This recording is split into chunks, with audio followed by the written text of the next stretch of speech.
सबसे पहले तो योगेंद्र जी को बहुत बहुत धन्यवाद कि आज वो एग्री किए कि हमारे यहाँ आकर करके इस अनुबंध को हम लोगों ने साइन किया है, इस एमओयू को साइन किया है।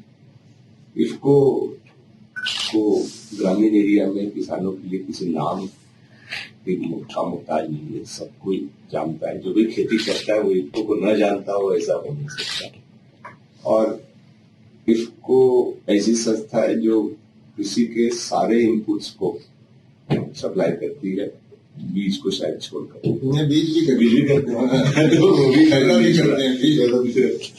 तो इसको हर भारतीय बीज सहकारी समिति का भी कुछ दायित्व दिया गया है, तो उससे भी बीज मिलेंगे। और अच्छी बात है कि ये कम्प्लीटली इंडिजिनस है, मेक इन इंडिया है, और इस सेक्टर में बहुत सारे विदेशी कंपनियां भी हैं। ये सक्सेसफुली उनसे कम्पीट कर रही है और किसानों को हेल्प कर रही है कई सालों से, दशकों से। और मुझे गर्व है ये कहते हुए कि इसको हमारे कंपनी के ओनर भी एंड योगेंद्र जी हमारे बोर्ड के डायरेक्टर भी हैं, तो सीएससी को चलाने में भी इफ्को का और इनका मार्गदर्शन मिलता रहता है। तो जिस तरह से इफ्को ग्रामीण क्षेत्र में काम करता है, उस तरह से सीएससी भी ग्रामीण क्षेत्र में काम करता है। और जो भी ग्रामीण क्षेत्र में काम करते हैं उनके लिए कृषि से लगाव तो जरूरी है। तो इस तरह से इफ्को के साथ सीएससी पिछले कई सालों से काम कर रहा है, कई बिजनेस भी कर रहा है। लेकिन अभी तक बिजनेस कुछ एडहॉक वे में था। हमने कुछ एग्रीमेंट पास्ट में भी साइन किए थे और उसके साथ काम कर रहे थे। लेकिन हम लोग कोशिश ये कर रहे थे कि एक कॉम्प्रिहेंसिव बन जाए, जिसमें एक पूरा प्रोसेस बन जाए और जिसको हम फिर अपने बीएलई भाई बहनों के पास ले जाए और उनको बताएं कि इफ्को के साथ कैसे हर कृषि के हर क्षेत्र पे आप बिजनेस कर सकते हैं। तो गांव वालों को भी फायदा मिलेगा, किसानों को फायदा मिलेगा, बीएलई का इनकम बढ़ेगा।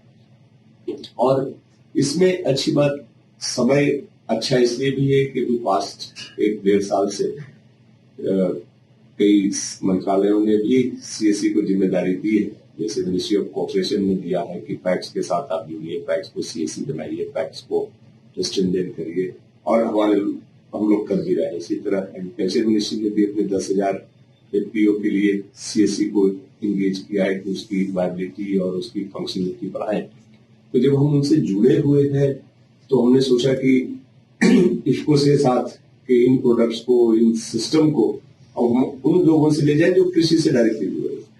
तो इस बारे में चर्चा चल रही थी और एक कॉम्प्रिहेंसिव एमओयू की बात थी जिसमें रुस्तगी जी ने बड़ा क्रिटिकल रोल निभाया। इन्होंने परसू करा करके बिजनेस के टर्म्स कंडीशंस को बड़ा क्लीन वे में कराया है। और उसके लिए हम योगेंद्र जी का बहुत बहुत आभार प्रकट करते हैं, जिन्होंने अपनी सहृदयता से जेनरसली बीएलई के इनकम के लिए कमीशन का प्रोविजन किया है। अब इफ्को के माध्यम से हम और सीएससी के लोग सब्सिडाइज, नॉन सब्सिडाइज दोनों ही प्रोडक्ट का ऑर्डर प्लेस कर सकते हैं, परचेज कर सकते हैं और इसको सेल कर सकते हैं।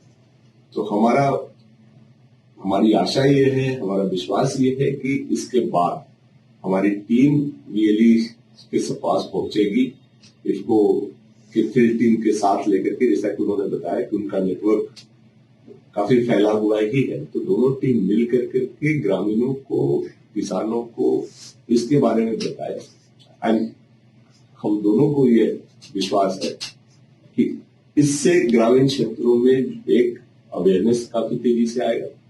दूसरा है कि इफ्को के जो प्रोडक्ट है तो इन प्रोडक्ट्स को किसानों को यूज करने को सिखाया भी जाएगा और अवेलेबिलिटी भी बढ़ाई जाएगी। तो हमने भी योगेंद्र जी नई टीम को भी अलाइन किया है। तो हमारी एग्रीकल्चर की टीम अब पब्लिसिटी करेगी, डिमांड जनरेशन करेगी, फुलफिलमेंट का काम जो ग्रामीण स्टोर वाली टीम है, जो इस फील्ड में एक्सपर्ट है, वो करेगी।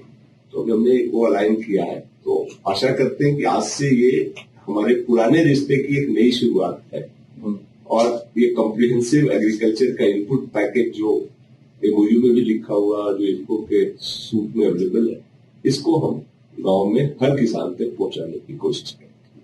तो एक बार फिर योगेंद्र जी और उनकी टीम को बहुत बहुत धन्यवाद कि वो यहाँ आए और we are expecting for a very good and bright future. आज बड़ा ही हमें सुखद अवसर है।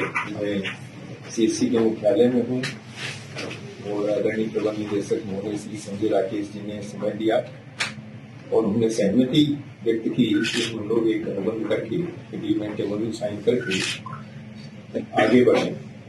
तो ये मैं इसको ब्रॉडर पर्सपेक्टिव में देखता हूँ। ये देश के लिए और किसानों के लिए एक सुखद अवसर भी है।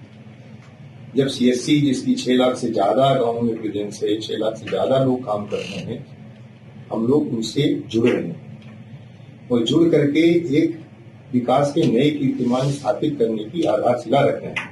मैं इसको इस तरीके से देखता हूँ। देखिए, आज कृषि सभी की प्राथमिकता है और कृषि की जो सर्वोच्च प्राथमिकता है कि हमारे जो पर्यावरण में विषाक्तता हो रही है, रासायनिक खादों को ज्यादा डाल करके लगातार ज्यादा प्रयोग करके धीरे धीरे और ज्यादा उर्वरक प्रयोग करने पर भी उत्पादन घट रहा है। छोटा सा आंकड़ा आपको बताऊं, 1970 का आंकड़ा ले लीजिए। जब 1 किलो पोषक तत्व प्रयोग किया जाता था तो 18 किलो अन्न उत्पादन होता था। आज वो घट करके 3 किलो 4 किलो में रह गया। उस समय हमारी मृदा में जो ऑर्गेनिक कार्बन था, या मतलब धरती माता का जो प्राण शक्ति थी, ऑर्गेनिक कार्बन 1% था, घट करके 0.3